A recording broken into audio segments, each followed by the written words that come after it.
بسم اللہ الرحمن الرحیم۔ السلام علیکم میرے ساتھیوں اور میرے ہم وطنوں۔ آج کا عنوان ہے لاوارث کراچی۔ شروع کرتی ہوں اللہ کے نام سے جو بڑا مہربان اور نہایت رحم والا ہے اور ہر مصیبت اور ہر پریشانی سے ہم کو بچانے والا ہے۔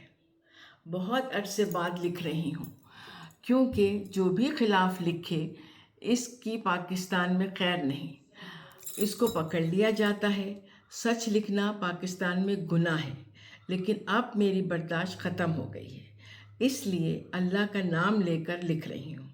مجھے حکمرانوں کو کچھ نہیں کہنا ہے، حالات پر کہہ رہی ہوں۔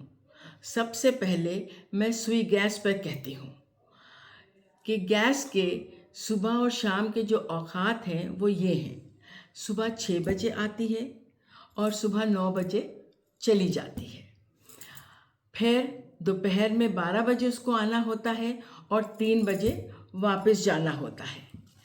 شام کو 6 بجے آنا ہوتا ہے اور رات 10 بجے جانا ہوتا ہے۔ لیکن ہماری بدقسمتی دیکھیں، جو وقت دے رکھے ہیں اس پر ہفتے میں 2 سے 3 دن آتی ہے اور باقی سارے دن کے اوقات دیکھیں، دوپہر میں 12 بجے آنے کے بجائے 2 بجے آتی ہے اور 3 بجے کھٹ سے چلی جاتی ہے۔ اب اس میں آدمی کیا کھانا پکائے؟ اور شام کو 6 بجے آنے والی گیس کبھی 7 بجے آتی ہے، کبھی 8 بجے آتی ہے اور اس کو جانا 10 بجے ہوتا ہے، لیکن کبھی 9:30 بجے چلی جاتی ہے، کبھی 10 بجے چلی جاتی ہے۔ اب آپ بتائیں کہ انسان کرے تو کیا کرے؟ کوئی نہ ان کو پوچھنے والا ہے کہ بھائی یہ کیوں ہو رہا ہے؟ ساری دنیا میں کہیں ایسا ہوتا ہے؟ صرف پاکستان میں ہی کیوں؟ کیونکہ یہاں سب اپنی مرضی کے مالک ہیں، گیس بچاتے ہیں اور بل اتنا ہی آتا ہے جس میں کوئی کمی نہیں ہوتی، کیونکہ جو پیسہ آ رہا ہے اس میں ان سب کو بھی لینا ہے، کوئی ہے ہی نہیں ان کو پوچھنے والا۔ جو دل چاہا وہ کرتے ہیں، اپنی مرضی کے مالک ہیں۔ اب آئیں پانی اور لائٹ کی طرف۔ اب میں ان کے بارے میں آپ کو بتاتی ہوں۔ پانی آتے آتے غائب ہو جاتا ہے۔ کہا جاتا ہے کہ جی دھابے جی میں پائپ لائن پھٹ گئی ہے، یا یونیورسٹی کے پاس جو ہے وہ پائپ لائن پھٹ گئی ہے۔ اب اس کو ٹھیک ہونے میں ہفتے سے زیادہ لگ جاتا ہے اور اس پر لاکھوں روپے لگ جاتے ہیں پائپ لائن ٹھیک ہونے میں۔ جب لائن ٹھیک ہو جاتی ہے اتنے پیسے لگا کر، پھر وہ پائپ لائن 1 مہینے کے اندر پھر ٹوٹ جاتی ہے۔ وہ کیسے؟ پھر ہزاروں روپے لگا کر نئی پائپ لائن ڈالی جاتی ہے۔ کوئی ان سے پوچھنے والا ہے کہ پائپ لائن کیسے پھٹ گئی؟ ابھی تو نئی پائپ لائن پڑی تھی۔ بات یہ ہے اصل میں کہ پرانی والی کو جوڑ کر لگا دیتے ہیں، ہزاروں لاکھوں روپے یہ کہہ کر لے لیتے ہیں کہ نئی پائپ لائن ہے ڈالنی ہے۔ ظاہر ہے وہ پرانی ویسے ہی بار بار لگانے سے خستہ حال ہو جاتی ہے، ٹوٹ جاتی ہے، وہ پیسے سب ان کی جیب میں چلے جاتے ہیں۔ اگر سب طرف پانی نہیں آ رہا ہے تو پانی کے ٹینکر کہاں سے آتے ہیں اتنے زیادہ؟ پورے کراچی میں ٹینکر ہی ٹینکر آتے نظر آتے ہیں۔ ان ٹینکر والوں کو پانی کہاں سے ملتا ہے؟ کیونکہ ٹینکر والے سے ان لوگوں کو رشوت ملتی ہے اور یہ ٹینکر والے عام انسان کو ڈبل قیمت میں پانی دیتے ہیں۔ اب انسان مجبور ہے، پانی تو لینا ہے۔ کسی اور ملک میں سنا ہے کہ پائپ لائن پھٹ گئی، پانی نہیں آ رہا ہے، کوئی ان لوگوں کو پوچھنے والا نہیں ہے، کسی کو کوئی پوچھنے والا نہیں ہے، سب مزے سے رشوت کھا رہے ہیں کیونکہ سب اسی میں شامل ہیں، تو کون کس سے پوچھے گا؟ اب یہ ہو گیا پانی کا۔ اب میں آتی ہوں، آپ کو بتاتی ہوں بجلی کا حال، جو پوری کراچی میں 8 گھنٹے 12 گھنٹے بجلی نہیں ہوتی۔ کہا یہ جاتا ہے کہ جی مینٹیننس ہو رہا ہے۔ کیا ہر دن مینٹیننس ہوتا ہے؟ ہر روز بجلی چلی جاتی ہے؟ پوری دنیا میں کہیں سنا ہے ایسا؟ صرف پاکستان میں اور زیادہ تر کراچی میں ہوتا ہے۔ کراچی کے حالات جتنے خراب ہیں ویسے کہیں نہیں ہیں، کوئی کراچی کو پوچھنے والا نہیں ہے۔ کتنا کہیں کیا کہیں۔ اب آئیں کراچی کی سڑکوں پر۔